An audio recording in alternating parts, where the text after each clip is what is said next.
bueno, se los adelanté que íbamos a abordar la cuestión que de alguna manera conmocionó esta mañana, un título sobre la hipótesis del aumento, ¿sí?, del impuesto a las ganancias. Luego hubo otra versión, pero bueno, para profundizarlo y no quedarnos solamente en los títulos.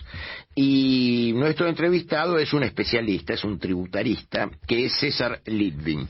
César, muy buenas noches, Campolongo lo saluda. Buenas noches, Campolongo, un gusto saludarlo. Lo mismo para mí. Doctor, la cuestión es la siguiente.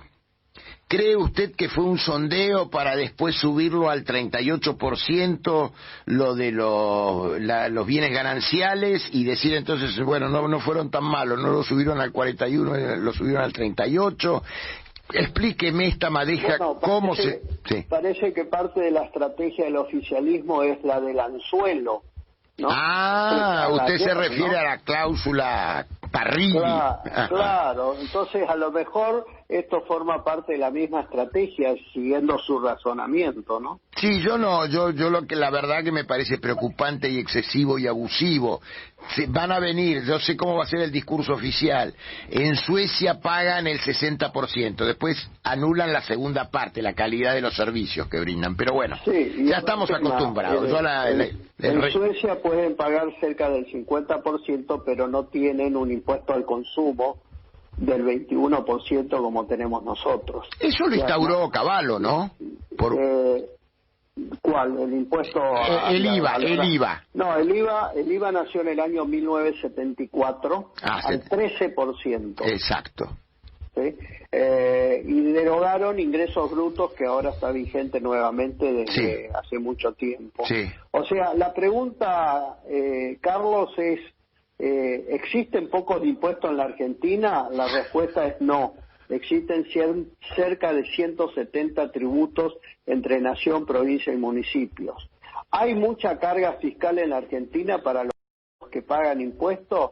Es exorbitante la carga fiscal de los que pagan impuestos, porque hay un 50% aproximado de informalidad. Entonces, son muy pocos los que pagan por los que nada pagan. Entonces, cada vez que hay un aumento de algún tributo, ¿quién sale beneficiado? El que está en la informalidad, porque tiene mejores herramientas y hace una competencia desleal, que sale perjudicado el que está dentro de la jaula en el zoológico. Yo, César, le cuento que alguna vez, obviamente que pago impuestos, impuestos a las ganancias. Bueno, yo saqué el cálculo que 3 meses de mi actividad, y eran varias porque había que juntar, profesor universitario se imagina que hay que tener 2 o 3 lugares para poder reunir un nivel de vida digno, ¿no? Entonces eran 3 meses trabajar para el Estado. No, pero no está bien el cálculo, es incompleto el cálculo. No, ya sé, de directo, después lo indirecto, ayudar a mi papá en su jubilación. No, pero quiero decirle algo. La mayor parte de los impuestos que pagamos, además de ganancias, bienes personales, etcétera, son muchos impuestos que están en cada producto que consumimos, en cada producto que compramos, o en cada servicio que contratamos, o los mismos servicios públicos que tienen una cantidad de impuestos nacionales, provinciales, municipales. La única virtud que tienen esos tributos es que son invisibles a los ojos, nadie sabe cuánto es, pero un cálculo más aproximado, que como mínimo uno pasa 7 meses trabajando para el Estado. Sí, y además de lo que usted dice de la invisibilidad, yo por supuesto le estoy hablando desde mi ignorancia, pero el tema es que en una cadena de elaboración de un producto, en un proceso de cadena, se van en las distintas etapas de ese proceso, se van cargando ingresos brutos o algún tipo de impuesto. Es el peor de los impuestos, es un impuesto de la Edad Media, es un impuesto tóxico a la economía porque se va repotenciando en el precio y tiene efectos inflacionarios, afecta a las exportaciones, y la verdad que es un impuesto que no debe existir. ¿Cómo debería entonces hacerse? A ver, La promesa de la reforma impositiva está siempre que hay elecciones, no sucede nada. ¿Hoy está pasando algo con eso o no? ¿O están pensando solo en aumentar? No, yo creo que para pensar una reforma tributaria seria, coherente, pagable, primero hay que analizar el gasto público, porque una cosa está relacionada con otro. El gasto público es qué queremos pedirle al Estado que se haga cargo, y en función de eso cómo lo vamos a financiar, porque la historia de muchos años, de muchas décadas en la Argentina, es el déficit fiscal. Y ese déficit fiscal, que es cuando no alcanzan los ingresos para pagar todos los gastos, de alguna manera hay que financiarlo. O se financia con crédito público, o se financia con emisión monetaria. ¿Qué gasto queremos tener? Y en función de eso, ¿cómo lo vamos a cubrir? ¿Cómo lo vamos a financiar? Porque no estamos en momentos de seguir teniendo tanto déficit fiscal como para generar un proceso inflacionario, porque no tenemos crédito público. Entonces recurrimos a la emisión monetaria.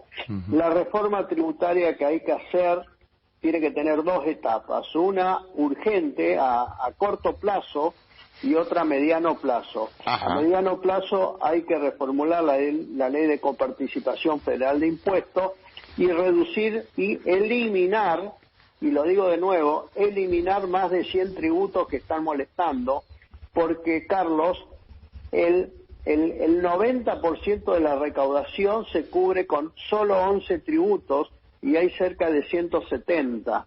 Están sobrando muchos. Lo que usted señala sobre el déficit fiscal, ¿cuánto habría que reducirlo? En porcentajes, en algo que el oyente pueda representárselo, ¿no? Bueno, aparentemente el déficit fiscal de este año, con motivo de la pandemia, etcétera, puede estar rondando el 8% del Producto Bruto Interno. Y lo que hay que contemplar es que hay un déficit que es primario, sin considerar lo que se los paga intereses de la deuda, y después el déficit final, ¿no? Pero bueno, es un número grande. Este año se ha generado mucho más gasto público, y por el mismo sentido no hemos visto tampoco que la política haya acompañado demasiado el sacrificio que se le está pidiendo a los contribuyentes. Claro, sí. En realidad yo creo que después de la sanción de la llamada reforma judicial de anoche, no sé de dónde se va a financiar en los términos que usted está diciendo, todo lo que imprecisamente ni siquiera se tiene exacta noción de lo que se aprobó anoche, si son 6.900 empleados que tienen que entrar a trabajar, si son 6.900 millones de pesos, bueno, no sé. Bueno, de alguna manera hay que financiar eso, y para financiarlo el dinero sale de muy pocos contribuyentes. Sí, eso es así. ¿Y eso hasta cuándo va a resistir? ¿Hasta cuándo? Digo, ¿cómo se lo plantea? Usted es una persona que piensa, que es intelectual de estas cosas y demás. Tiene que escribir un manual, ¿sí? O un tratado. ¿Qué diría? Además de recortar el gasto público, además de las cosas que generalmente se escuchan. Mire, Carlos, no hace falta inventar nada. Con mirar a algunos países que les fue bien haciendo las cosas correctas, uno podría imitarlo. Por ejemplo, Irlanda. En la década del 80 Irlanda estaba en una situación peor que la Argentina. Hicieron una estricta política, y que tuvo un nombre esa política, que es sacrificio presente para beneficio futuro. Les llevó 10 años una política de estricta baja del gasto público y de, aunque no lo crean, baja de impuestos. ¿Y qué pasó con eso? Irlanda pasó a ser un lugar atractivo para nuevas inversiones, se instaló Google, Apple y muchas otras empresas tecnológicas. Miren qué es Irlanda hoy, del estado de pobreza que tenía en la década del 80. Hoy Irlanda es uno de los países más poderosos de Europa. Entonces digo, ¿cómo hicieron? Bueno, tuvieron mucho sacrificio una década y hoy tienen muchísimos beneficios. Un país rico, próspero, con tecnología, con empleo, no hay desempleo, las finanzas públicas están impecables y están en permanente crecimiento y recepción de inversiones. ¿Y usted cree, César, que se puede realizar eso en un marco donde, podríamos decir, las cargas sean distribuidas equitativamente? ¿O es que hay que echar empleados públicos, hay que bajar salario, en fin, la ortodoxia económica, como suele llamarse? No, yo no diría que hay que hacer algo perverso, ni mucho menos, pero sí está comprobado que hay un porcentaje muy grande del Producto Bruto de gasto improductivo. Entonces, ese gasto improductivo, ese gasto superfluo, porque parecería que la Argentina reina en la abundancia, sí. Entonces los dirigentes gastan a mansalva, considerando como que sobra dinero. Entonces, me parece que hay que entrar en una situación donde tengamos claro que tenemos restricciones presupuestarias y hay que gastar lo que se puede recaudar, nada más. Claro. Mire, hasta, recién yo lo mencionaba hace un rato, hasta Tomás Piketty, que no es un liberal economicista, digamos, es más bien socialdemócrata, él habla en su libro sobre las desigualdades, hace una distinción muy clara sobre lo que es quitar a unos y llevar a otros, y lo que es, de alguna manera, estudiar lo que sería con densidad productiva, es decir, cómo ese traslado genera más, es decir, monitoreado, genera más productividad, no es recesivo, ¿no? Y él mismo lo dice, ¿eh? Sí, claro. El modelo puro, él llama a uno el modelo puro y el otro no me acuerdo en este momento cómo se llama. No importa, pero lo importante, Carlos, es que cada vez que se decide hacer un gasto, hay que pensar cómo se va a financiar ese gasto. Y cuando se decide hacer un gasto, ese gasto tiene que tener lo que se llama el principio de utilidad máxima posible. Exacto. O sea, el gasto tiene que ser necesario, imprescindible, porque la forma de financiar el gasto es metiendo la mano en el bolsillo al sector privado. Entonces, hay que tener mucho cuidado y ser muy prudente con el gasto, porque de alguna manera se financia. Bueno, entonces, ¿usted cree, César, que estamos en la incertidumbre también sobre qué va a ocurrir con ganancias? Y yo agregaba hoy en un comentario, ¿y qué va a ocurrir con este extra de impuesto a las ganancias a las grandes fortunas, ¿no? Sí, así como fue desmentido el aumento de ganancias al 41% como alícuota final, hoy es el 35%, hoy fue presentado en la Comisión de Presupuesto de Hacienda de Diputados el proyecto de ley que se llama de grandes fortunas. En realidad tiene como seudónimo de grandes fortunas, de riqueza. Bueno, el nombre se llama Aporte Solidario y Extraordinario para ayudar a morigerar los efectos de la pandemia.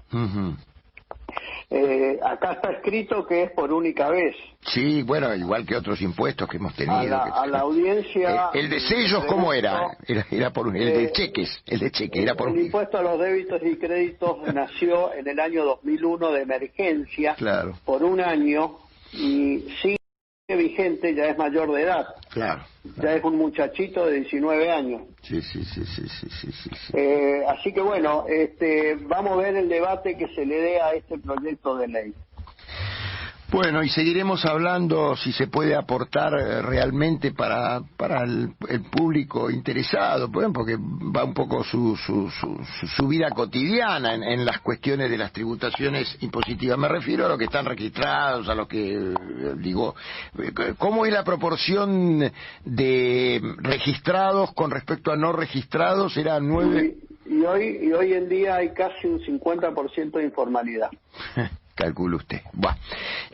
Yo, César, entonces le agradezco muchísimo, que tenga un buen fin de semana y nos estamos encontrando en otra oportunidad, ¿sí? Igualmente, Carlos, un gusto hablar con ustedes. Gracias.